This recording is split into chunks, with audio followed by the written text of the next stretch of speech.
Hello friends, आज मैं mechanical workshop Gorakhpur के अंतर्गत कंडक्ट हुए जेई के पेपर्स के सॉल्यूशन देखेंगे। इसलिए वीडियो के लास्ट तक बने रहे एवं वीडियो पसंद आए तो वीडियो को लाइक एवं चैनल को सब्सक्राइब करना न भूलें। चलिए शुरू करते हैं। सबसे पहले देखेंगे कि यह paper north eastern railway mechanical workshop Gorakhpur के अंतर्गत ये पेपर कंडक्ट हुआ था, जो कि 25% IAQ यानी इंटर अप्रेंटिस कोटा के अंतर्गत ये पेपर कंडक्ट करवाया गया था। अगर बात करें एग्ज़ाम डेट की तो अभी हाल ही में 23 मार्च 2023 को ये पेपर कंडक्ट हुआ था, जिसमें अगर बात करें कैंडिडेट को टोटल 100 प्रश्न पूछे गए थे, जिसमें कैंडिडेट को टोटल 100 प्रश्न का जवाब देना था, जिसके लिए टोटल मार्क्स 100 रखे गए थे। अगर बात करें समय की तो कैंडिडेट को टोटल 90 मिनट का समय दिया गया था इस पेपर को अटेम्प्ट करने के लिए। इसके अलावा अगर बात करें तो इस पेपर के अंतर्गत 1/3 नेगेटिव मार्किंग का भी प्रावधान किया गया था।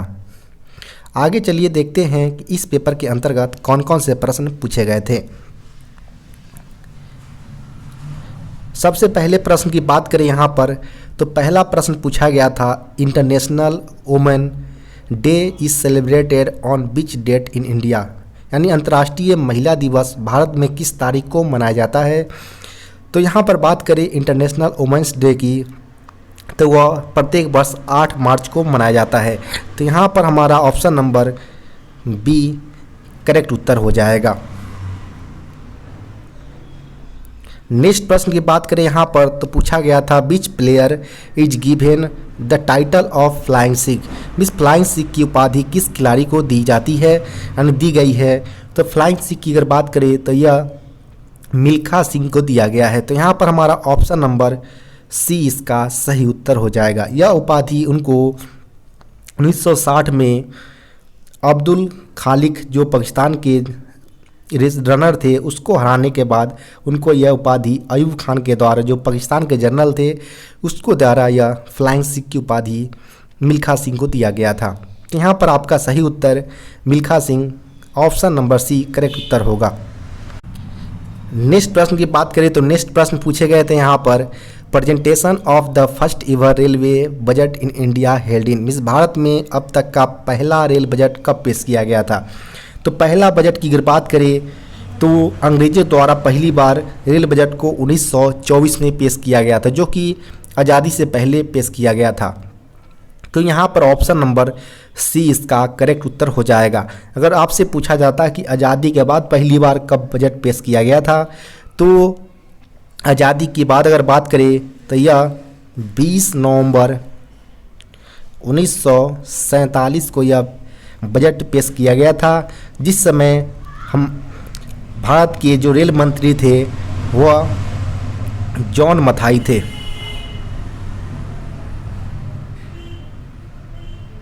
अगर करेंटली बात करें 2017 में जो रेल बजट था उसको मिक्स करके जो जनरल बजट के साथ 2017 में पहली बार दोनों बजट को मिक्स कर दिया गया।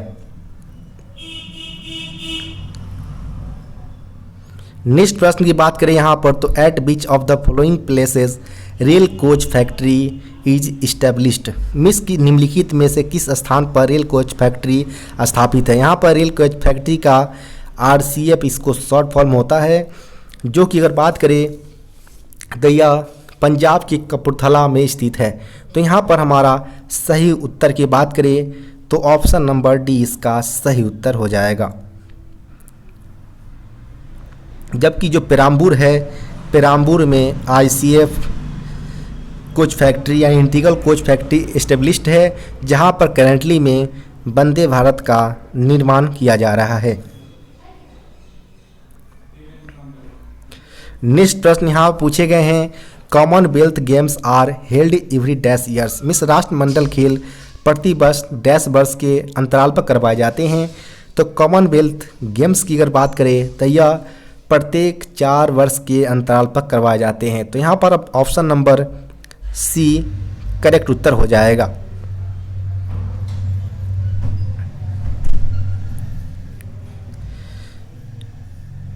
नेक्स्ट प्रश्न की बात करें यहाँ पर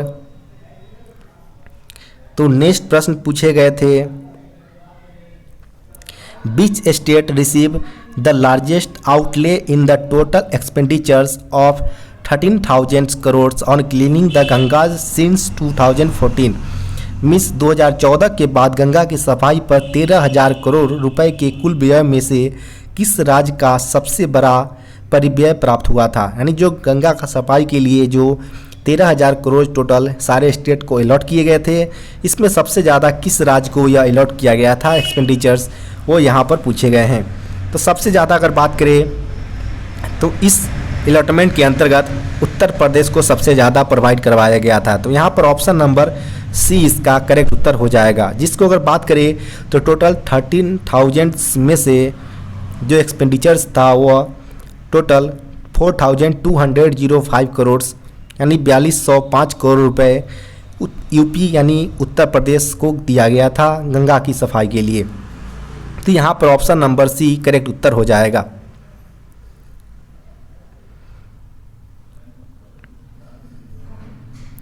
नेक्स्ट प्रश्न की बात करें तो नेक्स्ट प्रश्न पूछे गए थे, economic survey in India is an document. Miss Bharat में इकोनॉमिक सर्वे एक डैश मसौदा है। तो इकोनॉमिक सर्वे की अगर बात करें तो इकोनॉमिक सर्वे यह एनुअली स्तर पर करवाए जाते हैं, यानी प्रत्येक वर्ष करवाए जाते हैं, जो कि अगर बात करें तो जिस दिन इसका जो बजट पेश किया जाता है उसके जस्ट एक दिन पहले इसको प्रेजेंट किया जाता है इकोनॉमिक सर्वे को। तो यहाँ पर अगर बात करें तो ईयरली इसका सही उत्तर हो जाएगा। तो यहाँ पर ऑप्शन नंबर सी करेक्ट उत्तर है। नेक्स्ट प्रश्न पूछे गए हैं, when was first train started in India, यानी भारत की पहली ट्रेन कब शुरू की गई थी? तो भारत की पहली ट्रेन की अगर बात करें तो भारत में यह चला था 16 अप्रैल 1853 को चलाया गया था, जो कि मुंबई यानी बोरी बंदर से लेकर थाने के बीच चलाया गया था, जो 32 किलोमीटर्स का डिस्टेंस कवर किया था। तो यहाँ पर अगर बात करिए तो ऑप्शन में ऐसा 1853 नहीं दिया गया है, तो या तो आप ऑप्शन डी ले सकते हैं, अदरवाइज इस प्रश्न को स्किप कर सकते हैं। तो यहाँ पर ऑप्शन नंबर की अगर बात करें तो यहाँ पर ऑप्शन नंबर डी इसका करेक्ट उत्तर हो जाएगा।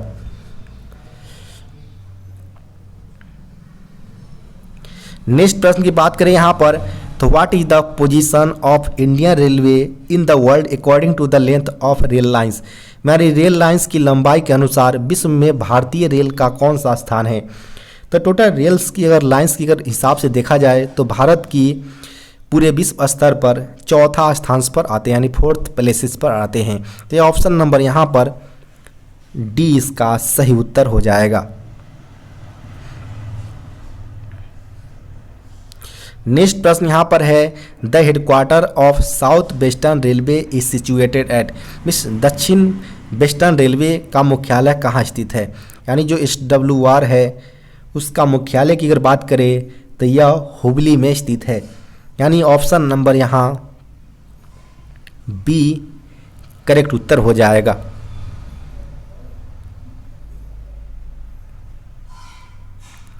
नेक्स्ट प्रश्न की बात करें यहाँ पर, the paintings in the Ajanta and Ellora caves are indicative of the development art under the, यानी अजंता और एलोरा की गुफाओं की चित्रकला के विकास के सूचक है। यानी जो अजंता और एलोरा के गुफाओं में जो पेंटिंग्स किए गए हैं वो किसका सूचक है, वो यहाँ पर पूछे जा रहे हैं।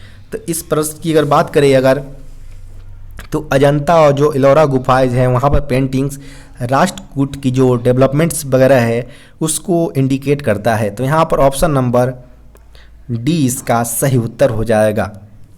अगर बात करें यहाँ पर कौन से भगवान की, तो यहाँ पर भगवान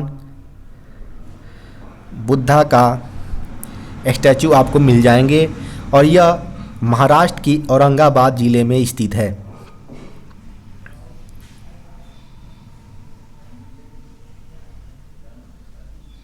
नेक्स्ट प्रश्न है यहाँ पर, who compose the national anthem Jana Gana मन। मिस राष्ट्रीय गीत जन गण मन की रचना किसने किया था? राष्ट्रीय गीत जन गण मन की अगर बात करें तो यह इसको रविन्द्रनाथ टैगोर के द्वारा लिखा गया था। तो यहाँ पर ऑप्शन नंबर ए इसका सही उत्तर हो जाएगा। अगर बात करें तो अभी नॉर्मली इसको गाने में 52 सेकेंड्स का समय लिया जाता है। नेक्स्ट प्रश्न यहाँ पर है, which state does not have international border, means किस राज्य में अंतर्राष्ट्रीय सीमा नहीं पाया जाता है।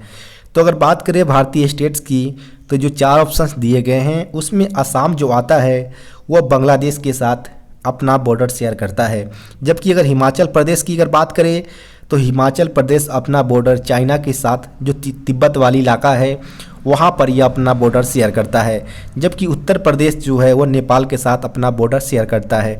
लेकिन जो हरियाणा स्टेट्स है उसके एक तरफ पंजाब और एक तरफ राजस्थान के बीच के स्तर पर यह पाया जाता है, स्थित है, जिससे कारण इसका कोई भी बॉर्डर्स इंटरनेशनल एरिया से शेयर नहीं होता है। तो यहाँ ऑप्शन नंबर बी इसका सही उत्तर हो जाएगा, हरियाणा।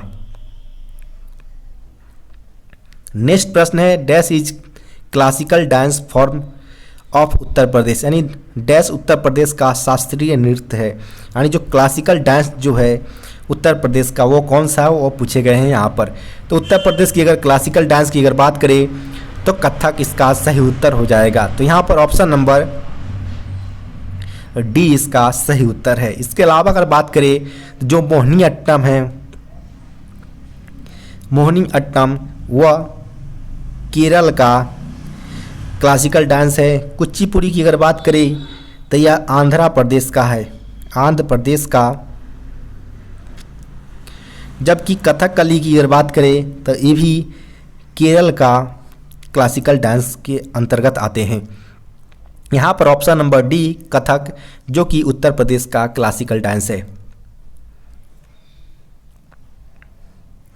नेक्स्ट प्रश्न पूछे गए हैं, a platform surrounded by rail lines from all the 4 sides is called, means चारों ओर से रेल की पटरियों से घिरा हुआ प्लेटफॉर्म कहलाता है। वो क्या कहलाता है? तो वो आइलैंड्स प्लेटफॉर्म कहलाता है। तो यहाँ पर ऑप्शन नंबर की बात करें तो ऑप्शन नंबर सी इसका सही उत्तर हो जाएगा।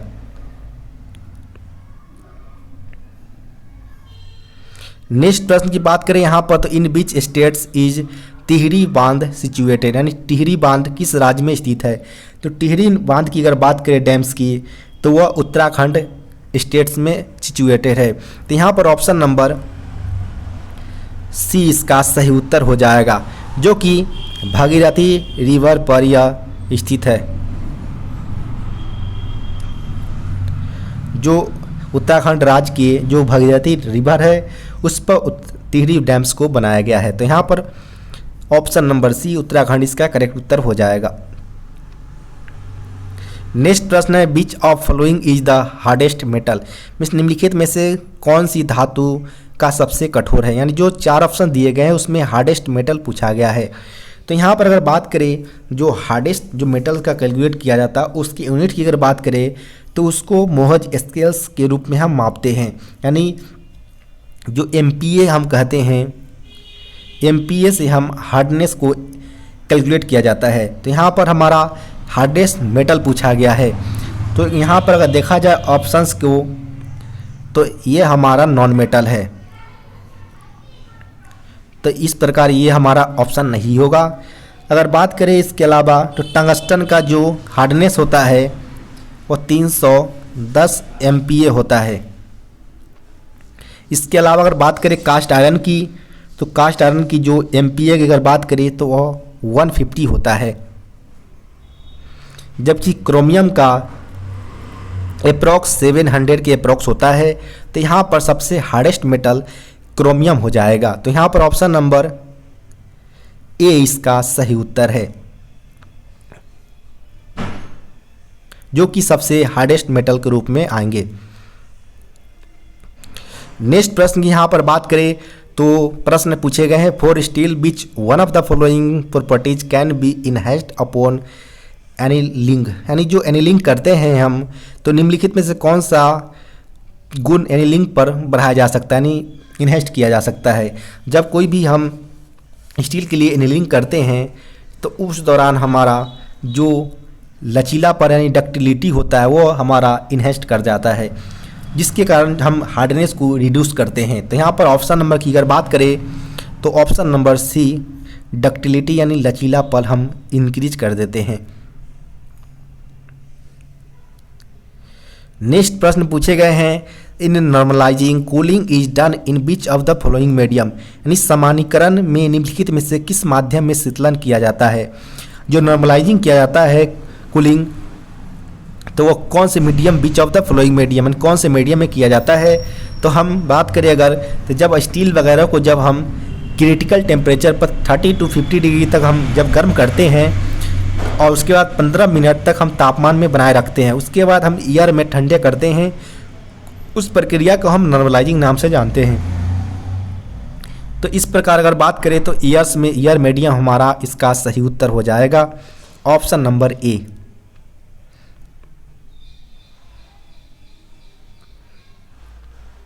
नेक्स्ट प्रश्न है, which colour of flame is hottest, means आग की लपट का कौन सा कलर सबसे गर्म होता है। जब हम आग लगाते हैं तो उसमें जो हम अलग अलग तरह का कलर्स आते हैं, तो उसमें जब जो हमारा सबसे गर्म सतह वाले जो लेयर होते हैं वो उसका कलर हमारा जो इनर कोर ऑफ फ्लेम होता है, जिसका टेम्परेचर की बात करें तो अराउंड 1400 डिग्री सेल्सियस तक चला जाता है।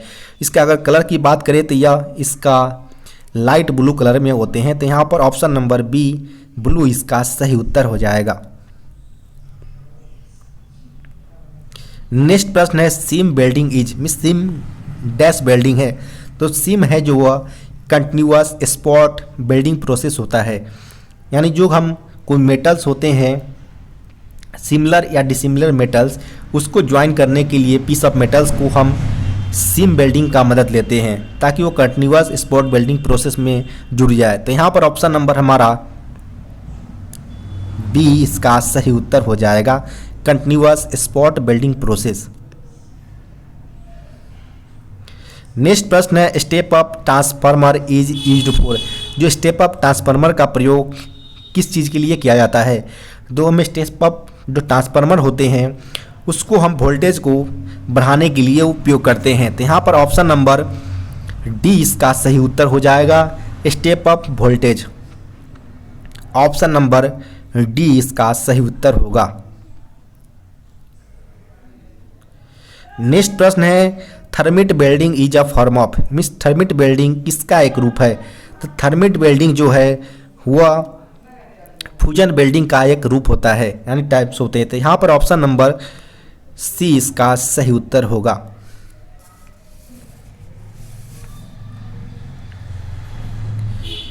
नेक्स्ट प्रश्न की बात करें तो नेक्स्ट प्रश्न पूछे गए यहाँ पर, which gas is responsible for the global warming, इस ग्लोबल वार्मिंग के लिए कौन सी गैस जिम्मेवार है।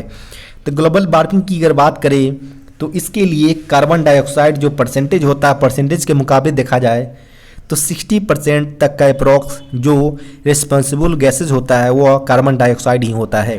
तो यहाँ पर ऑप्शन नंबर हमारा सी कार्बन डाइऑक्साइड इसका सही उत्तर हो जाएगा। इसके अलावा अगर बात करें तो मेथेन, क्लोरो CFC यानी क्लोरोफ्लोरोकार्बन और N2O, ये सारे भी ग्लोबल वार्मिंग का अंतर्गत आते हैं, लेकिन मोस्टली जो परसेंटेज होता है वो कार्बन डाइऑक्साइड का होता है। तो यहाँ पर ऑप्शन नंबर सी इसका सही उत्तर हो जाएगा। नेक्स्ट प्रश्न की बात करें तो नेक्स्ट प्रश्न पूछे गए हैं, used to control nuclear fission, means नाभिकीय विखंडन को नियंत्रित करने में प्रयुक्त होता है। जो न्यूक्लियर फिजन होता है, नाभिकीय विखंडन, उसको हम कंट्रोल करते हैं किसके मदद से। तो जो हमारा कैडमियम या बोरॉन रॉड्स होता है उसके मदद से इसके जो न्यूट्रॉन्स जो बाहर करते हैं जो हमारा रिएक्शंस, उसके कोर्स में जो लगा होता है न्यूट्रॉन, उसको अवशोषित करके प्रक्रिया के दर को कम कर देता है, जिससे एनर्जी जो निकलता है उसको अनुमति नहीं देता है एनर्जी निकलने का, जिसके कारण नाभिकीय विखंडन प्रक्रिया को नियंत्रित किया जा सकता है। तो यहाँ पर अगर बात करें तो कैडमियम या बोरॉन में से हमारा ऑप्शन नंबर कैडमियम दिया गया है, जो कि ऑप्शन नंबर सी में है। तो यहाँ पर ऑप्शन नंबर सी इसका सही उत्तर होगा। नेक्स्ट प्रश्न है यहाँ पर, measurement is primarily a process, यानी मापन मुख्य रूप से एक प्रक्रिया है। किस चीज़ का प्रक्रिया है। तो मेजरमेंट जो है वह एक कंपेयर करने की प्रक्रिया है। तो यहाँ पर ऑप्शन नंबर सी इसका सही उत्तर होगा। अगर इस प्रश्न को देखा जाए अगर, तो कोई अगर आपसे पूछा जाए कि जो कंपेयर हम मेजरमेंट क्या है, तो अगर आपसे कोई पूछा जाए कि पेन का लेंथ क्या है, तो पेन का लेंथ अगर 5 बोल दे तो इससे कोई यूनिट का आइडेंटिफाई नहीं किया जा सकता। लेकिन अगर यहाँ पर अगर 5 सेंटीमीटर बोल दे तो यह 1 सेंटीमीटर के मुकाबले में 5 टाइम्स ज़्यादा है। तो आप 1 सेंटीमीटर के मुकाबले अगर 5 टाइम्स करके इसका लेंथ को इक्वलाइज करते हैं, तो यहाँ पर कंपेयर कर रहे हैं। तो इस प्रकार यहाँ पर ऑप्शन नंबर सी जो मेजरमेंट किया जाता है वो कंपेयर बेसिस पर किया जाता है। नेक्स्ट प्रश्न की अगर बात करें यहाँ पर, which of the following is a principal amount, यानी निम्नलिखित में से कौन सा मूल्य राशि है। जो अगर बात करें जो प्रिंसिपल अमाउंट जो फंडामेंटल क्वांटिटीज होते हैं, तो इसमें प्रिंसिपल अमाउंट अगर बात की टोटल 7 होते हैं, जिसमें length, mass, time, electric current, thermodynamics, temperature, amount of substance और लुमिनियस इंटेंसिटीज वगैरह होते हैं। तो इसमें अगर प्रिंसिपल्स जो मुख्य हमारा है वो लेंथ, मास और टाइम्स होते हैं। तो जो हमारा ऑप्शन नंबर बी में है, तो ऑप्शन नंबर बी यहाँ पर सही उत्तर हो जाएगा। लेंथ का यूनिट हमारा मीटर, मास का केजी और टाइम का सेकेंड होता है, जिसमें हम एफपीएस, एमकेएस सिस्टम वगैरह का यूज करके इसको हम निकालते हैं। जो नेक्स्ट प्रश्न की बात करें यहाँ पर, तो नेक्स्ट प्रश्न पूछे गए हैं, which of the following is a vector quantity, निम्नलिखित में से सदिश राशि कौन सा है। तो वेक्टर क्वांटिटी की अगर बात करें तो वेक्टर क्वांटिटी हमारा वैसा होता है जिसमें हमारा मैग्नीट्यूड यानी परिमाण और डायरेक्शन दोनों हो, जो क्वांटिटी को हम वेक्टर क्वांटिटी कहते हैं। तो जिसमें हम देखेंगे कौन से ऑप्शन में हमारा मैग्नीट्यूड और डायरेक्शन दोनों दिया गया है। तो ऑप्शंस के हिसाब से अगर चले हम, तो वेक्टर क्वांटिटी मास में हमारा मैग्नीट्यूड तो होता है लेकिन डायरेक्शंस नहीं होते हैं। वॉल्यूम्स की अगर बात करें तो वॉल्यूम्स में भी हमारा वैसा कोई दोनों हमारा होता नहीं है, मैग्नीट्यूड और जो डायरेक्शंस है। हिट में भी नहीं होता लेकिन डिस्प्लेसमेंट में हमारा होता है। तो यहाँ पर ऑप्शन नंबर डी इसका सही उत्तर हो जाएगा। इसमें अगर बात करें और सारे वेक्टर क्वांटिटी की, तो वेक्टर क्वांटिटी में हमारा वेलोसिटी यानी जिसे हम वेग बोलते हैं, इसके अलावा जो एक्सेलरेशन यानी जिसे हम त्वरण बोलते हैं, मोमेंटम यानी संवेग, ये सारे वेक्टर क्वांटिटी के अंतर्गत आते हैं।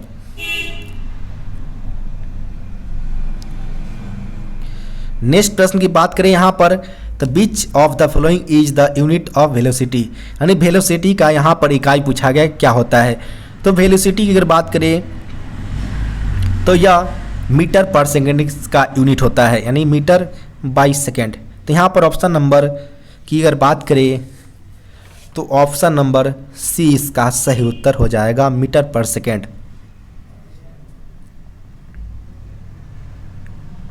नेक्स्ट प्रश्न यहाँ पर पूछे गए हैं, biogas is a good fuel because methane gas is found in it, जैव गैस एक उत्तम ईंधन है क्योंकि इसमें मीथेन गैस पाई जाती है।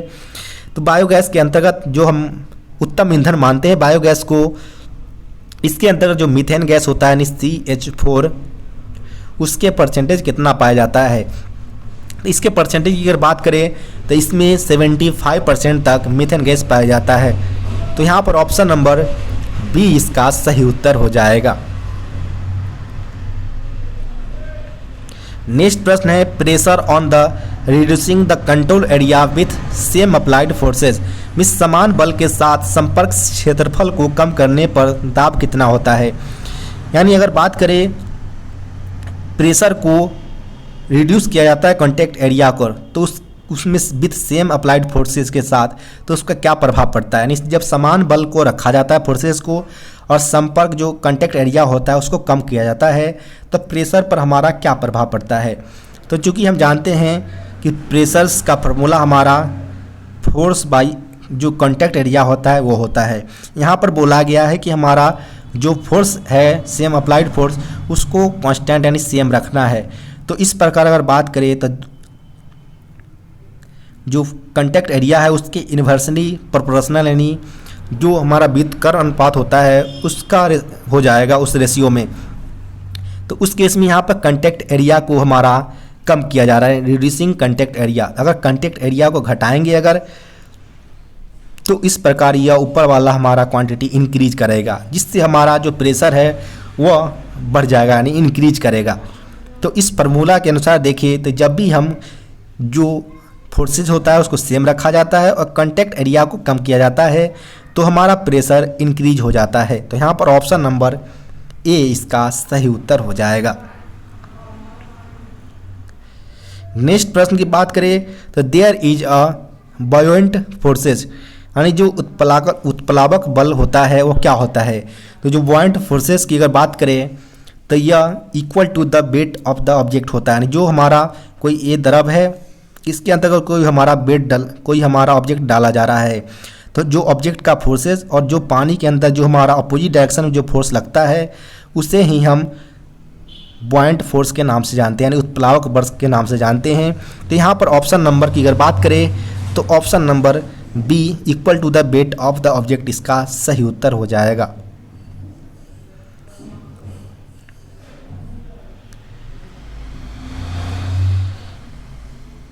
नेक्स्ट प्रश्न की बात करें तो day and night are linked to earth, यानी जो दिन और रात का संबंध किससे है। तो जो दिन और रात का संबंध की अगर बात करें तो जैसे यहाँ पर एग्जांपल ले लें, हम सन है या, और यहाँ पर ये हमारा अर्थ है। अर्थ फिर अपने एक्सिस पर रोटेट करते रहता है और एक उसका पाथवे सन के अराउंड में उस पर भी यह रोटेट करते रहता है। तो इस प्रकार अगर बात करें तो दिन और रात का संबंध हमारा इस वाले रेवोल्यूशन से है या रोटेशन ऑफ एक्सिस से संबंध होता है। जो हमारा दिन और रात होता है अर्थ पर, वो अपने एक्सिस पर जो रोटेशन करते हैं, जिसका टाइम पीरियड की अगर बात करें तो 23 आवर्स 56 मिनट और 4 सेकंड तक लगता है उसको अपने एक्सिस पर रोटेट करने में, जिस कारण हमारा जो पृथ्वी है उसके 24 घंटे का एक रोटेशन होता है और 24 घंटे बाद फिर उसका दिन फिर रात इस प्रकार कन्वर्ट होते रहता है। तो यहाँ पर ऑप्शन नंबर की बात करें दिन और रात के लिए, तो यहाँ पर हमारा रोटेशंस ऑन इट्स एक्सिस हो जाए, यानी अपने एक्सिस पर रोटेशन करने के कारण उस पर दिन और रात होता है। तो यहाँ पर ऑप्शन नंबर बी इसका सही उत्तर हो जाएगा। नेक्स्ट प्रश्न की बात करें यहाँ पर, तो नेक्स्ट प्रश्न पूछे गए हैं which of the following statement is not true about an atom, यानी निम्नलिखित में से कौन सा एक परमाणु के बारे में सत्य नहीं है, यानी नॉट ट्रू के बारे में पूछा गया है।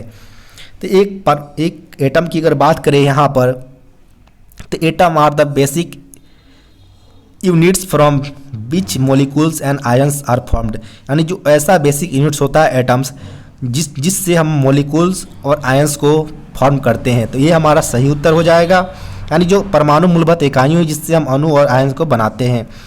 और atoms are always neutral in nature, यानी जो एटम्स होते हैं परमाणु वो हमेशा नेचर में न्यूट्रल होते हैं, भी सही है।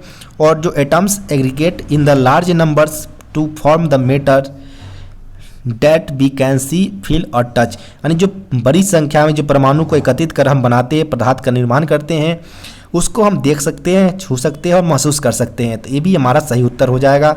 लेकिन जो पहला स्टेटमेंट दिया गया है यहाँ पर, atoms are not able to exist independently, यानी जो परमाणु स्वतंत्र रूप से अस्तित्व में नहीं रहते, वह गलत है यहाँ पर। तो यहाँ पर ऑप्शन नंबर हमारा अगर बात करें तो ऑप्शन नंबर ए इसका करेक्ट उत्तर हो जाएगा, क्योंकि हमारा जो एटम्स होता है वह एग्जिस्ट करता है इंडिपेंडेंटली नेचर्स में। तो यहाँ पर हमारा ऑप्शन नंबर ए जो कि गलत दिया गया, नॉट ट्रू है प्रश्न के अनुसार। तो ऑप्शन नंबर यहाँ पर ए सही उत्तर हो जाएगा। नेक्स्ट प्रश्न की बात करें यहाँ पर, तो नेक्स्ट प्रश्न पूछे गए the molecular formula of potassium nitrate, यानी पोटेशियम नाइट्रेट का आणविक सूत्र क्या होता है। तो पोटेशियम नाइट्रेट की अगर बात करें तो पोटेशियम का हमारा जो फार्मूला होता है, केमिकल फार्मूला, वो के से हम डिनोट करते हैं। और नाइट्रेट की अगर बात करें तो नाइट्रेट को हम NO3 से इंडिकेट करते हैं। इसका वैलेंसी की अगर बात करें पोटेशियम की तो +1 होता है इसका वैलेंसी, क्योंकि जो पोटेशियम का एटॉमिक नंबर होता है वो 19 होता है और 288 और 1 के फॉर्म में हम इसको सब सेल्स में डिनोट करते हैं। फिर अगर नाइट्रेट की अगर बात करें तो इसका वैलेंसी हमारा 1 होता है। जो दोनों मिक्स करके जो प्लस और माइनस हमारा जो है एक दूसरे से एग्जिस्ट करके स्टेबल हो जाते हैं और यह फॉर्म करते हैं KNO3, यानी जिसे हम पोटेशियम नाइट्रेट के नाम से जानते हैं। तो यहाँ पर ऑप्शन नंबर हमारा ए सही उत्तर हो जाएगा। नेक्स्ट प्रश्न की बात करें यहाँ पर, तो नेक्स्ट प्रश्न पूछे गए हैं difference between atomic mass and atomic number is the number of, यानी जो हमारा एटॉमिक मास है और एटॉमिक नंबर के जो डिफरेंस होता है उसको हम किस बेसिस पर जानेंगे। तो जो इस प्रकार अगर बात करें, एक एटम है, इसमें हमारा प्रोटॉन और न्यूट्रॉन होता है। न्यूट्रॉन हमारा न्यूट्रॉन होता है, प्रोटॉन हमारा पॉजिटिव होता है। इसके चारों तरफ हमारा इलेक्ट्रॉन जो कि नेगेटिव होता है रोटेट करते रहता है। जो कोई भी हमारा जो फॉर्मेशन होते हैं केमिकल बाउंड, वो इलेक्ट्रॉन के डोनेट और रिसिप्ट के मदद पर ही किया जाता है। बाकी जो प्रोटॉन है वो हमारा न्यूक्लियस में पॉजिटिव अवस्था में रहता है। जो एटॉमिक हमारा नंबर है वो प्रोटॉन से ही डिनोट किया जाता है। अगर हम बात करें यहाँ पर एटॉमिक नंबर की, तो ये हमारा P यहाँ पर हो जाएगा। वहीं अगर बात करें एटॉमिक मास की, तो एटॉमिक मास जो होता है वो प्रोटॉन प्लस न्यूट्रॉन के जो वेटेज होता है उसको इक्वल करके हमारा एटॉमिक मास निकलता है। तो अगर दोनों की अगर घटाना चाहे अगर आप, तो दोनों की अगर घटाएंगे तो प्रोटॉन यहाँ पर अगर आपका घट जाएगा और न्यूट्रॉन बच जाएगा। तो इस बेसिस पर जब डिफरेंस क्रिएट करेंगे आप एटॉमिक मास और एटॉमिक नंबर का, तो आपको न्यूट्रॉन्स का मास बच जाएगा, जो कि ऑप्शन नंबर डी में है। तो ऑप्शन नंबर डी यहाँ पर सही उत्तर हो जाएगा।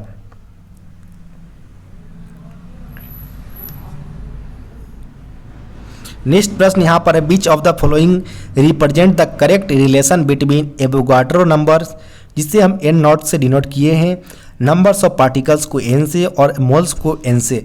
तो निम्नलिखित में से कौन सा एवोगाड्रो संख्या कणों की संख्या मोल के बीच को सही संबंध को प्रतिनिधित्व करता है। तो यहाँ पर अगर बात करें तो नंबर ऑफ पार्टिकल्स को एन से डिनोट किया गया है। तो नंबर ऑफ पार्टिकल जो होता है वह मोल्स की संख्या, यानी मोल्स जो होता है हमारा n और एवोगाड्रो नंबर्स की मल्टीप्लाई से इक्वल होता है। जो हमारा एवोगाड्रो नंबर है उसे हम n नॉट से डिनोट किए हैं। तो इस प्रकार जब हम रिलेशन निकालना चाहे तो n को यहाँ पर रख देंगे जो कि हमारा मोल्स है, और जो नंबर ऑफ पार्टिकल्स हमारा n और एवोगाड्रो नंबर्स जो हमारा n नॉट है। इस प्रकार जो ऑप्शन नंबर में देखेंगे तो यह हमारा ऑप्शन नंबर ए में दिया गया है। तो ऑप्शन नंबर ए इसका सही उत्तर हो जाएगा।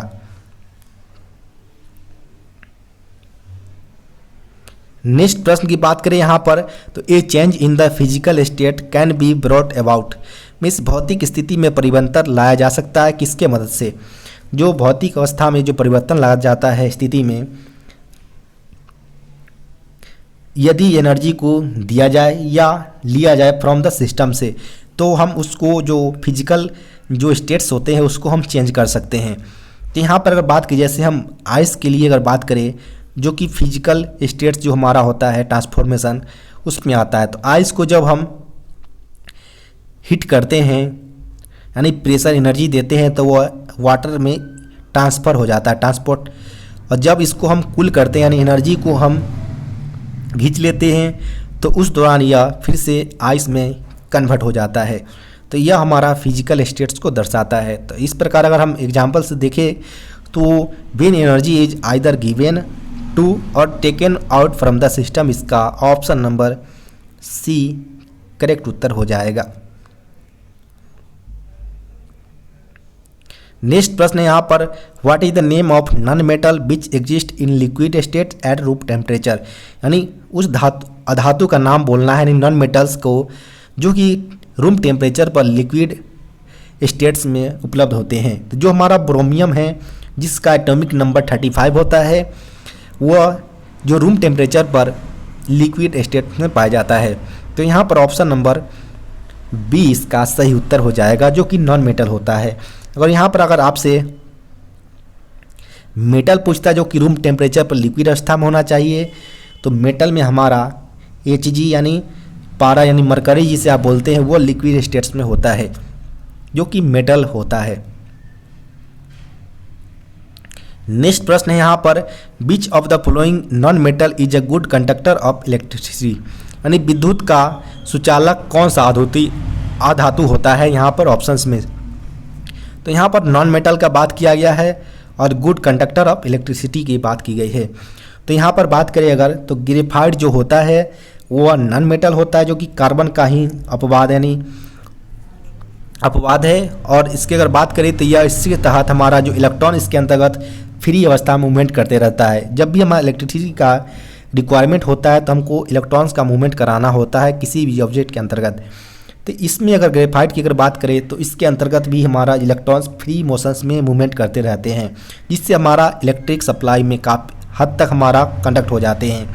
तो इस प्रकार हमारा अगर बात करें तो ग्रेफाइट नॉन मेटल होते हुए भी हमारा गुड कंडक्टर्स इलेक्ट्रिसिटी का होता है। यहाँ पर ऑप्शन नंबर सी इसका सही उत्तर हो जाएगा। नेक्स्ट प्रश्न की बात करें तो नेक्स्ट प्रश्न पूछे गए हैं, ड्राई आइस यानी सूखा बर्फ कौन सा होता है। तो सूखा बर्फ कार्बन डाइऑक्साइड ही होता है, यानी ऑप्शन नंबर बी इसका सही उत्तर हो जाएगा।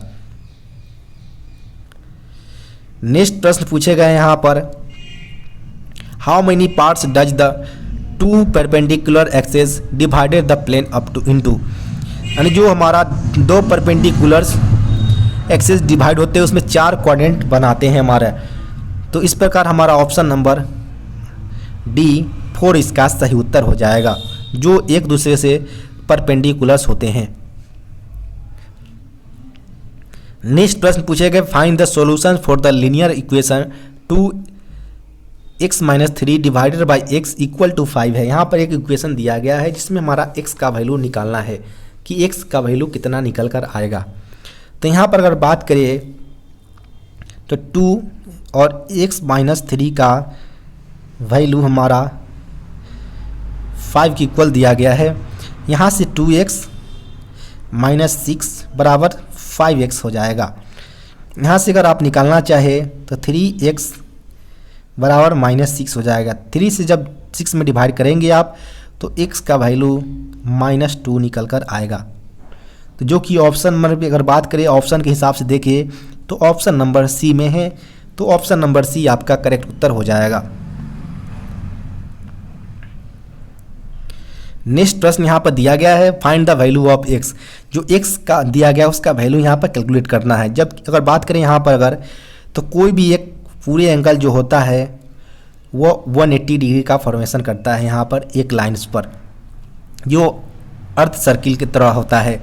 तो यहाँ पर अगर बात करें कि ये हमारा 135 दिया गया है, तो जो यह एंगल निकल कर आएगा हमारा वो 45 डिग्री का होगा। फिर यहाँ पर 120 डिग्री दिया गया है, तो जो यह एंगल है वो निकल कर हमारा 60 आ जाएगा, क्योंकि टोटल एंगल हमारा 180 ही होता है। तो यहाँ से आप देख रहे हैं कि 45 और 60 निकल कर आ गया।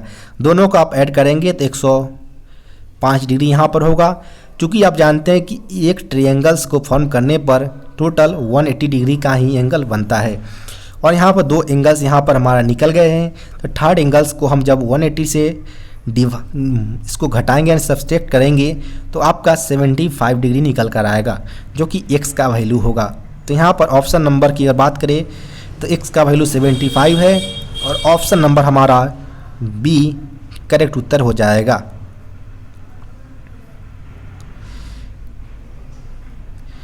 नेक्स्ट प्रश्न की बात करें यहाँ पर,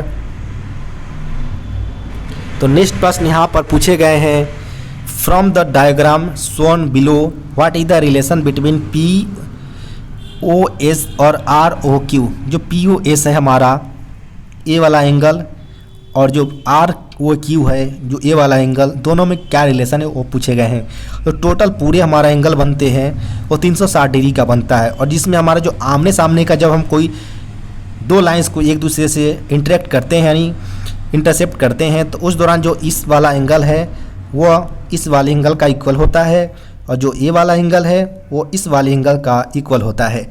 तो इस प्रकार इसमें रिलेशन पूछे गए थे ये दोनों में, तो दोनों में इक्वल का रिलेशन होगा, जो कि ऑप्शन नंबर सी में है। तो ऑप्शन नंबर सी यहाँ पर सही उत्तर हो जाएगा, क्योंकि आमने सामने का कोण जो एंगल्स होते हैं वो इक्वल ही होते हैं जब दो लाइंस को एक दूसरे से इंटरेक्ट कराया जाता है।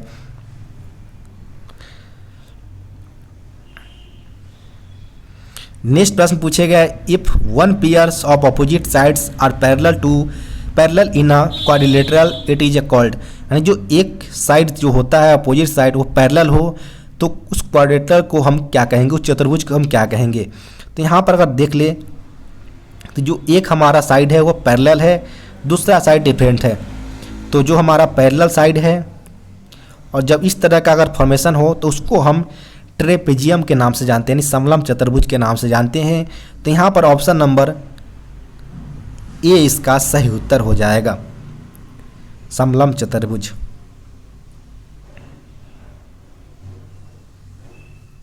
नेक्स्ट प्रश्न पूछे गए, set of point in a plane equidistance from a given point in the same plane, यानी समतल सतह पर बिंदुओं का समूह जो उसी सतह पर स्थित किसी एक अन्य बिंदु से समान दूरी पर है। यानी अगर बात करें अगर तो कोई एक प्लेन है,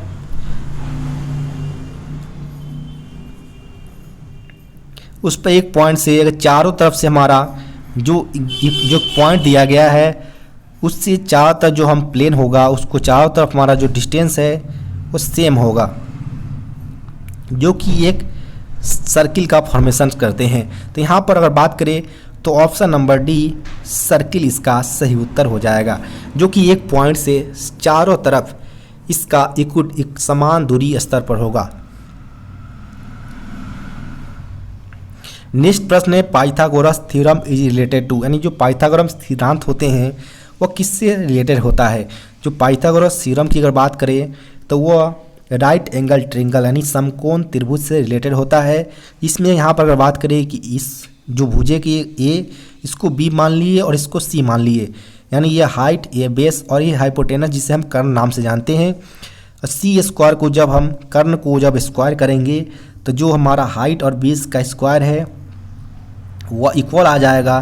तो उस कंडीशन यह हमारा पाइथागोरस थ्योरम होता है जो राइट एंगल ट्रायंगल्स पर हमारा अप्लीकेबल होता है।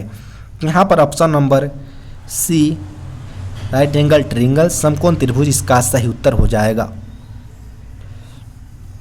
नेक्स्ट प्रश्न है, volume of a cone having radius R and height H is given. जो हमारा एक कोन है यानी जो हमारा शंकु है उसमें हमारा ये आर रेडियस दिया गया है, ये हमारा एच हाइट है और लेटरल हाइट को हम एल से डिनोट करते हैं। इसमें हमारा पूछा गया है वॉल्यूम पूछा गया है। तो जो हमारा कोन का जो हमारा वॉल्यूम होता है वो 1/3 पाई आर स्क्वायर एच होता है। जो पाई का वैल्यू हमारा 20/7 लिया जाता है जो कि कांस्टेंट होता है। तो यहाँ पर ऑप्शन नंबर हमारा डी इसका सही उत्तर हो जाएगा।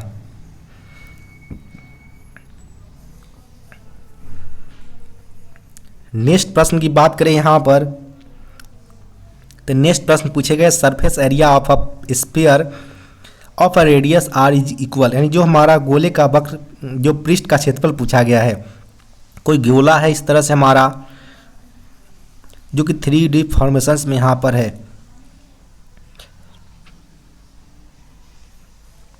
तो इसमें हमारा आर रेडियस दिया गया है, तो इसका हमारा सरफेस एरिया पूछा गया है। तो सरफेस एरिया जो टोटल सरफेस एरिया होता है इस गोले का यानी स्फीयर का वो 4 पाई आर स्क्वायर होता है, जिसमें पाई इसका कांस्टेंट होता है।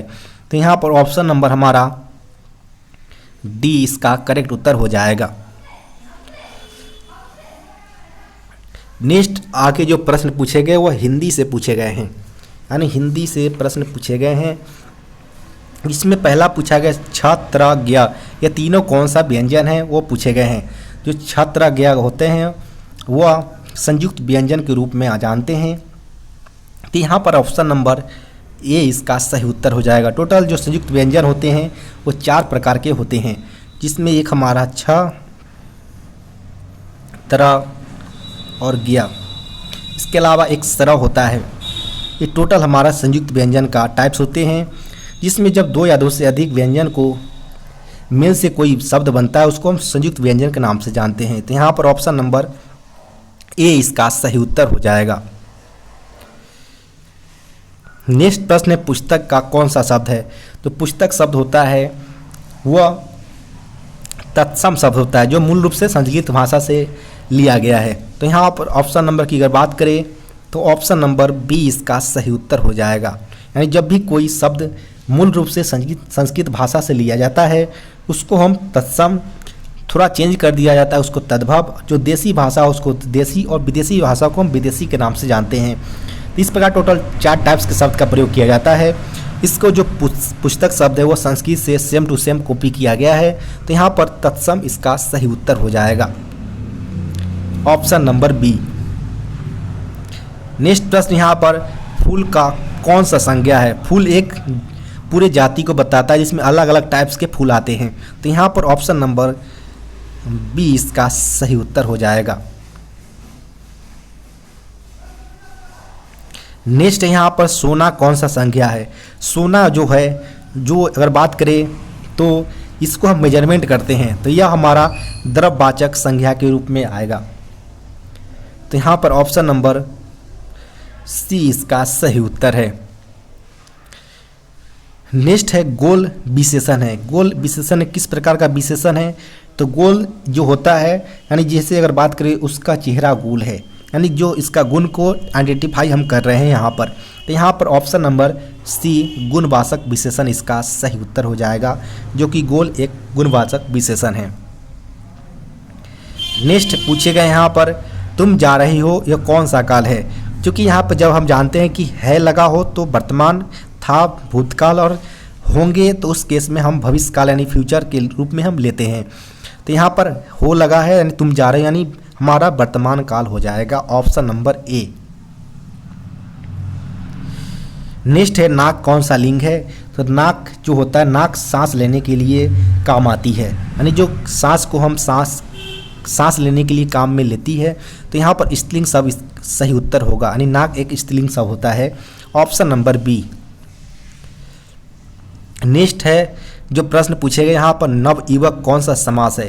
तो नव युवक जो होता है वह एक कर्मधारय समास होता है जिसमें नव है जो युवक होगा, इसका जो हम समास विग्रह करेंगे तो होगा, यानी जिस समास के दोनों शब्दों के बीच विशेषण, विशेष अथवा उपमान उपमेय का संबंध हो वह हमारा कर्म समास होता है।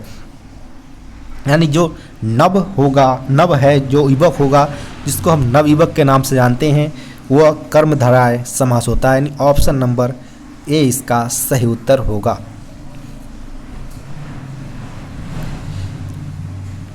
नेक्स्ट है देशभक्ति कौन सा समास है। यानी देश की भक्ति ये एक तत्पुरुष समास के रूप में आता है। तो यहाँ पर ऑप्शन नंबर बी इसका सही उत्तर होगा। नेक्स्ट प्रश्न यहाँ पर मैं आज नहीं पढ़ूंगा, यह कौन सा वाक्य है। जिस वाक्य में हमारा नहीं करने या न होने का बोध हो उसे हम निषेधवाचक वाक्य के अंतर्गत डालते हैं। तो यहाँ पर ऑप्शन नंबर के हिसाब से चले अगर तो निषेधवाचक इसका सही उत्तर हो जाएगा, क्योंकि इसमें नहीं का आइडेंटिफाई किया गया है। तो ऑप्शन नंबर ए इसका सही उत्तर होगा।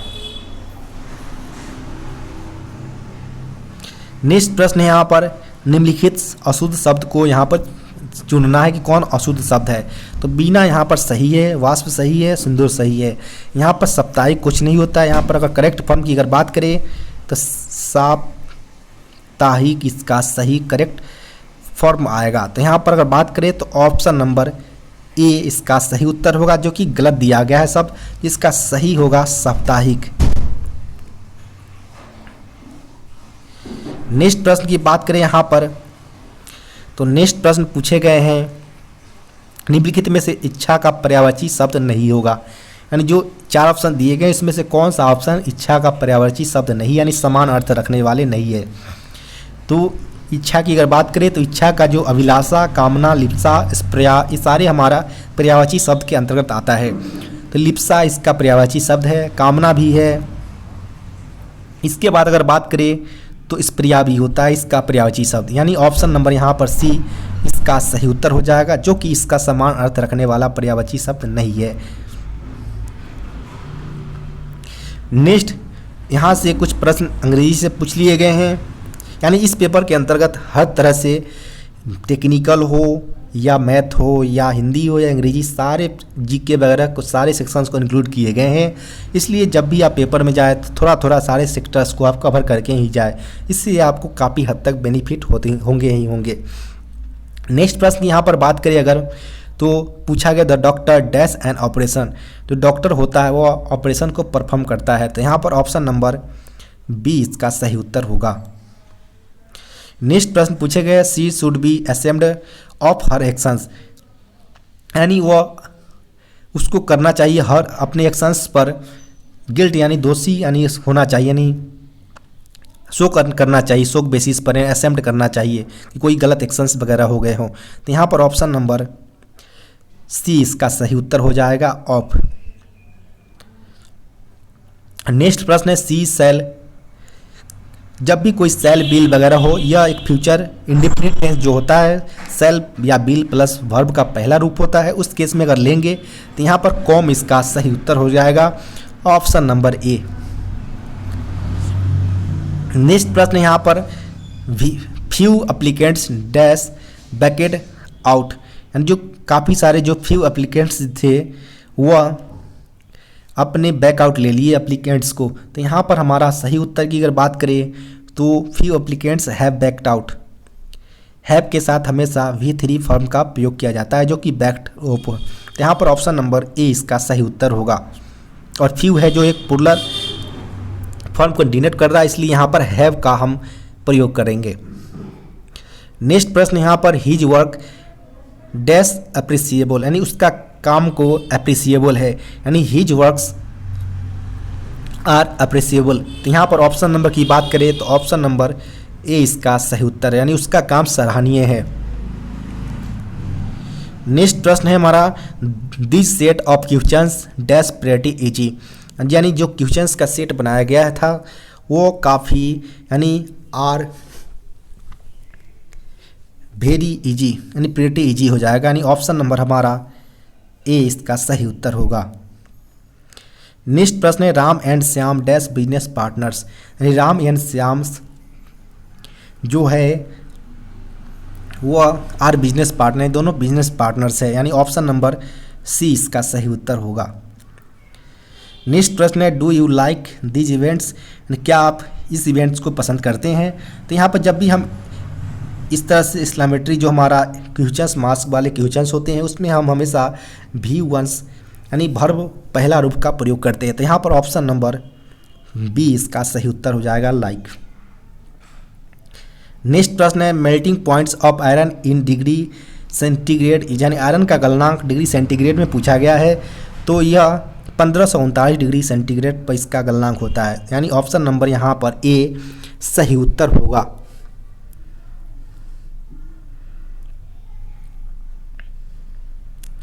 नेक्स्ट प्रश्न यहाँ पर cast iron is having higher dash than steel, यानी कास्ट आयरन की डैश स्टील की तुलना में अधिक होता है, यानी जो कास्ट आयरन होता है वो स्टील की तुलना में क्या ज़्यादा होता है।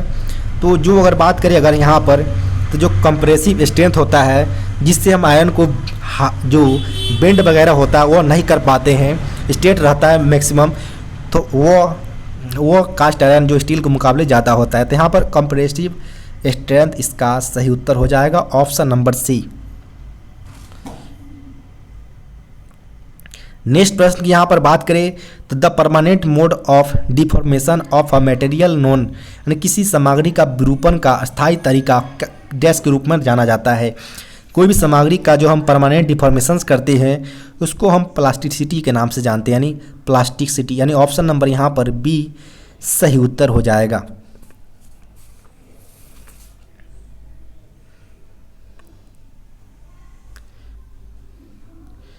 नेक्स्ट प्रश्न यहाँ पर पूछे गए हैं the ability of materials to develop a characteristics behaviour under repeated cyclic loading known as, मिस बार बार चक्रीय लोड के तहत एक विशिष्ट व्यवहार विकसित करने के लिए सामग्री की क्षमता को डैश के रूप में जाना जाता है।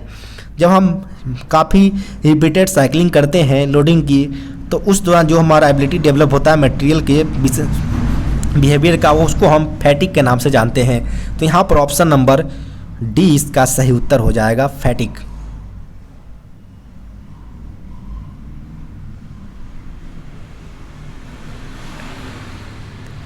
नेक्स्ट प्रश्न पूछे गए हैं MSU, यानी जो MSU होता है यानी ट्रैक्शन मोटर जो सस्पेंशन यूनिट यूज किए जाते हैं MSU, वो लोकोमोटिव के अंतर्गत प्रयोग किया जाता है। तो यहाँ पर ऑप्शन नंबर डी इसका सही उत्तर होगा। नेक्स्ट प्रश्न है which kind of resistant is experienced in upset butt welding, यानी अपसेट बट वेल्डिंग में किस प्रकार के प्रतिरोध का अनुभव होता है। तो बात करें अगर एक्सपीरियंस किया जाता है अपसेट बट वेल्डिंग के दौरान, तो वह इलेक्ट्रिक रेसिस्टेंट को एक्सपीरियंस किया जाता है। तो यहाँ पर ऑप्शन नंबर ए इसका सही उत्तर होगा। नेक्स्ट प्रश्न है यहाँ पर maximum temperature of electrode in carbon arc welding, यानी कार्बन आर्क वेल्डिंग में अधिकतम तापमान कितना होता है। तो कार्बन आर्क वेल्डिंग की बात करें तो इसमें टेम्परेचर जो होता है 3000 से अधिक ही होता है। तो यहाँ पर ऑप्शन नंबर सी 3000 से 4000 डिग्री सेल्सियस तक इसका कार्बन आर्क वेल्डिंग का टेम्परेचर होता है। ऑप्शन नंबर यहाँ पर सी करेक्ट उत्तर हो जाएगा।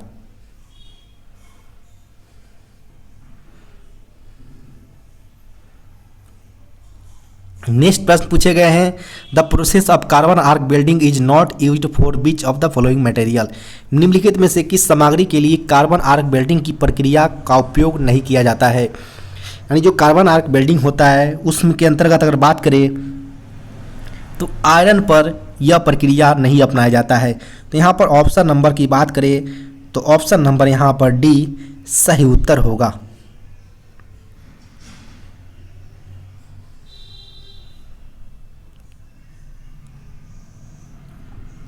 नेक्स्ट प्रश्न है lathe is primarily used for producing dash surface, यानी लेथ मशीन मुख्य रूप से डैश सतहों के उत्पादन के लिए प्रयोग किया जाता है।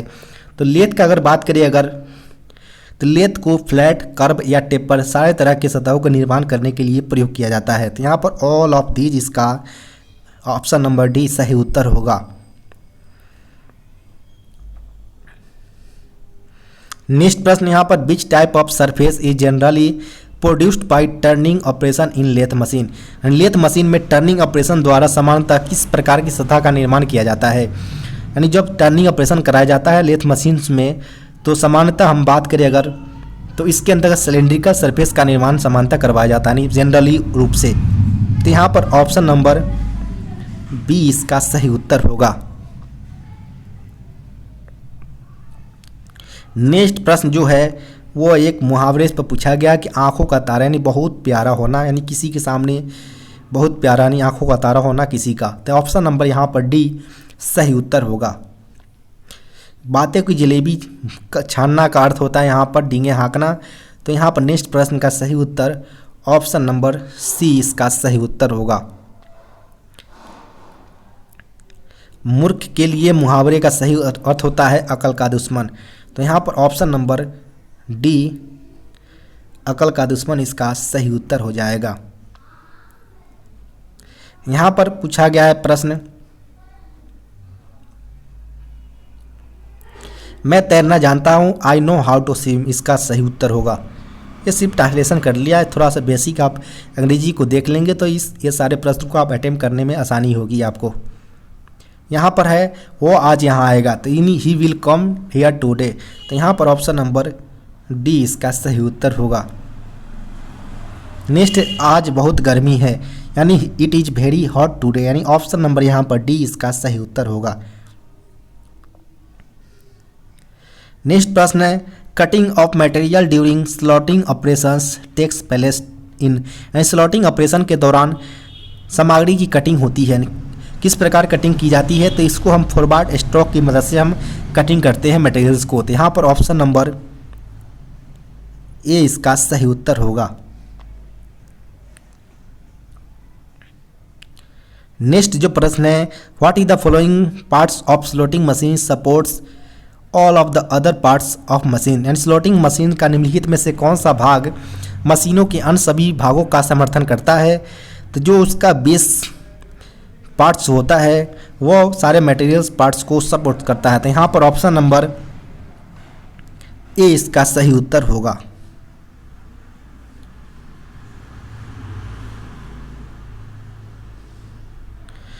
नेक्स्ट प्रश्न पूछे गए हैं, maximum length of the work piece that can be fit on the lathe machine. यानी वर्क पीस की अधिकतम लंबाई जो किसी लेथ मशीन पर फिट की जाती है वो क्या होता है? तो वो होता है लेंथ बिटवीन द सेंटर्स, यानी जो सेंटर्स के बीच की जो लेंथ होता है उसको हम लेथ मशीन पर फिट करते हैं। तो यहाँ पर ऑप्शन नंबर बी इसका सही उत्तर होगा।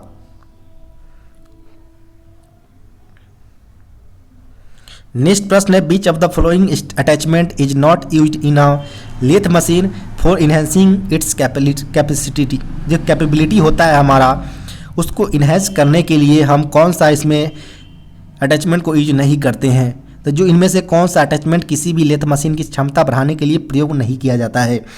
तो जो हमारा स्लॉटिंग अटैचमेंट होता है उसको हम प्रयोग नहीं करते हैं। जो हमारा मशीन का लेथ मशीन का जो कैपेबिलिटी होता है उसको इंक्रीज करने के लिए। तो यहाँ पर ऑप्शन नंबर की बात करें तो ऑप्शन नंबर यहाँ पर डी इसका सही उत्तर हो जाएगा। नेक्स्ट प्रश्न यहाँ पर, ए रे ऑफ लाइट ट्रैवल्स इन, यानी जो प्रकाश की किरण जो हमारा गमन करती है वो हमेशा स्ट्रेट लाइन में ही ट्रैवल करती है। तो यहाँ पर ऑप्शन नंबर ए इसका सही उत्तर होगा। इसके अलावा इसमें और में भी एक प्रश्न दिए गए हैं जिससे आप अगर आप तो इसको अटेम्प्ट कर ले या तो और वाले को अटेम्प्ट कर ले। अगर सेकेंड हमारे यहाँ पर देखें अगर अथवा वाले प्रश्न को, तो in which year did the constituent assembly accept Hindi as a official language of independent India. संविधान सभा ने किस वर्ष हिंदी को स्वतंत्र भारत की राजभाषा के रूप में स्वीकार किया था?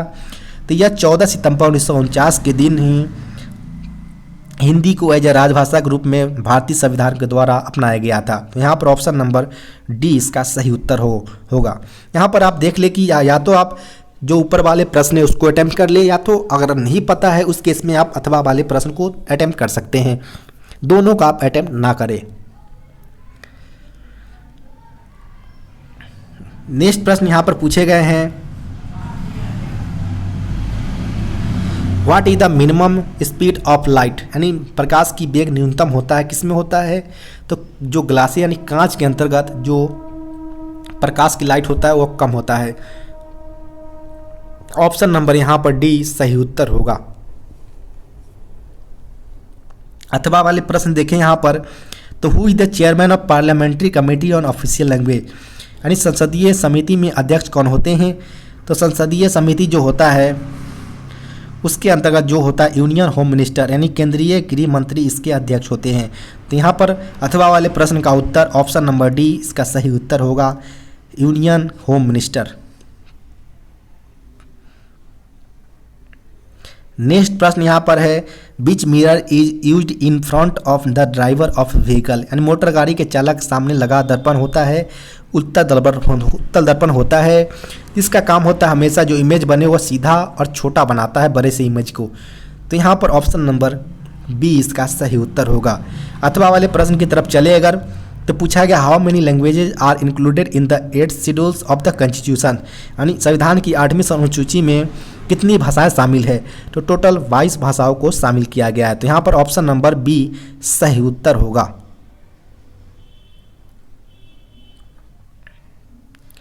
नेक्स्ट प्रश्न यहाँ पर, which of the following can not be used as indicator, निम्नलिखित में से सूचक की तरह इस्तेमाल नहीं किया जा सकता है। तो जो चार ऑप्शन दिए गए उसमें हमारा टर्मेरिक, मिथाइल ऑरेंज और फेनोल्फिथलीन जो है, फेनोल्फिथलीन को हम तीनों को हम यूज करते हैं एज ए इंडिकेटर, लेकिन हम रेडिस को नहीं यूज करते हैं। तो यहाँ पर ऑप्शन नंबर डी इसका सही उत्तर हो जाएगा, जिसको हम इंडिकेटर की तरह यूज नहीं करते हैं। अथवा वाले प्रश्न की तरफ चलिएगा तो पूछा गया है केंद्रीय हिंदी समिति का अध्यक्ष कौन होता है? तो यह इसके अध्यक्ष प्रधानमंत्री होते हैं। तो ऑप्शन नंबर डी इसका सही उत्तर होगा। नेक्स्ट प्रश्न की बात करें अगर, तो नेक्स्ट प्रश्न पूछा गया पोटास एलम इज, यानी जो पोटास एलम होता है वो एक डबल साल्ट होता है जिसे हम फिटकरी के नाम से जानते हैं। और इसका बात करें तो पोटेशियम सल्फेट, अल्युमिनियम सल्फेट और N224 H2O के नाम से जानते हैं। क्या यहाँ पर ऑप्शन नंबर की बात करें तो option number D double salt इसका सही उत्तर होगा। इसके अलावा अगर बात करें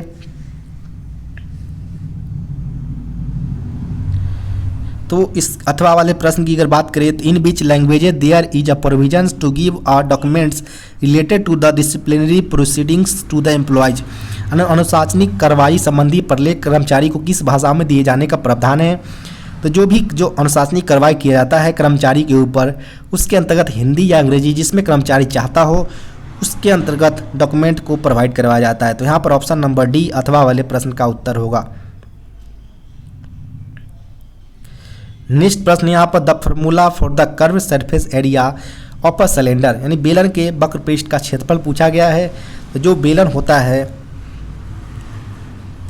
उसमें यह हाइट होता है इसका और ये इसका रेडियस होता है, और इसमें वक्र पृष्ठ का क्षेत्रफल जो होता है वो 2πr/h होता है, जिसमें पाई कांस्टेंट होता है जिसका वैल्यू 22/60 होता है 7।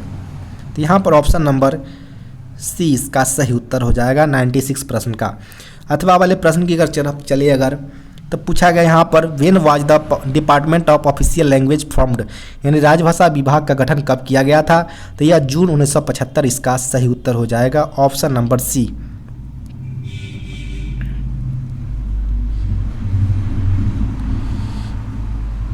नेक्स्ट प्रश्न है यहाँ पर जब दो शब्द एक दूसरे से मिलते हैं तो उनके मिलने का जो ध्वनियों में परिवर्तन होता है उसको हम क्या कहते हैं। तो उसको हम समास के नाम से जानते हैं। तो यहाँ पर ऑप्शन नंबर बी इसका सही उत्तर हो जाएगा। जैसे विद्यालय को हम विद्या प्लस आलय जो हम करते हैं, आलय का मतलब जो मंदिर होता है, विद्या का मंदिर को हम विद्यालय के नाम से जानते हैं। तो यहाँ पर हमारा ऑप्शन नंबर बी समास इसका सही उत्तर होगा। अथवा वाले प्रश्न की तरफ चले तो which ministry issued the annual programme on of official language, जो राजभाषा वार्षिक कार्यक्रम होते हैं उस पर कौन सा मंत्रालय कार्यक्रम जारी करता है। तो उसको जो होता है राजभाषा उस पर गृह मंत्रालय के द्वारा जारी किया जाता है, होम मिनिस्ट्री के द्वारा। तो ऑप्शन नंबर यहाँ पर बी सही उत्तर हो जाएगा अथवा वाले प्रश्न का। नेक्स्ट प्रश्न पूछेंगे अनाधिकार का कौन सा संधि विच्छेद सही है। तो अनाधिकार की अगर बात करें तो अन प्लस अधिकार यानी अनाधिकार हो जाएगा। यहाँ पर ऑप्शन नंबर की बात करें तो ऑप्शन नंबर बी इसका सही उत्तर हो जाएगा।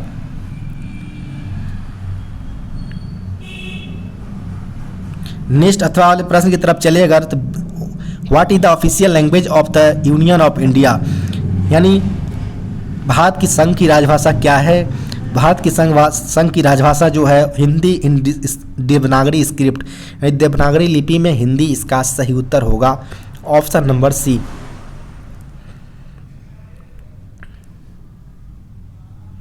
नेक्स्ट प्रश्न है Anita dash for the charitable cause, यानी जो अनीता है वो आई टू कंट्रीब्यूट चैरिटेबल क्लॉज में, यानी जो यहाँ पर ऑप्शन नंबर हो जाएगा सी। नेक्स्ट प्रश्न यहाँ पर अथवा वाले की तरफ चले तो Hindi Diwas is celebrated every year on which date, यानी प्रत्येक वर्ष हिंदी दिवस कब मनाया जाता है, वो 14 सितंबर को मनाया जाता है। तो यहाँ पर ऑप्शन नंबर सी इसका सही उत्तर होगा। नेक्स्ट और लास्ट प्रश्न जो है where is the world longest railway platform located. अभी हाल ही में विश्व का सबसे लंबा प्लेटफॉर्म का इनॉग्रेशन किया गया था जो कि NWR यानी नॉर्थ वेस्टर्न रेलवे की हेडक्वार्टर हुबली जंक्शंस जो हुबली आते हैं उसके अंतर्गत जो हुबली जंक्शंस है वहाँ पर वर्ल्ड का विश्व का सबसे लंबा रेलवे स्टेशन बनाया गया है। तो यहाँ पर ऑप्शन नंबर डी इसका सही उत्तर हो जाएगा, जिसकी अगर लेंथ की बात करें तो 1507 मीटर यानी लगभग 1.5 किलोमीटर डिस्टेंस को कवर करता है यह। इसके अलावा अथवा वाले प्रश्न की अगर बात करें तो what is the official language of Arunachal Pradesh, Arunachal Pradesh का राजभाषा क्या है। तो अरुणाचल प्रदेश का राजभाषा जो है वो अंग्रेजी यानी इंग्लिश है। तो यहाँ पर ऑप्शन नंबर बी इसका सही उत्तर होगा। आपको वीडियो कैसा लगा कमेंट बॉक्स में बताना ना भूले, साथ ही साथ वीडियो को लाइक एवं चैनल को सब्सक्राइब करना ना भूले। इसके अलावा भी कोई ऐसा आपके पास पेपर है तो डिस्क्रिप्शन बॉक्स में दिए गए व्हाट्सएप नंबर पर आप अपना पेपर सेंड कर सकते हैं। धन्यवाद।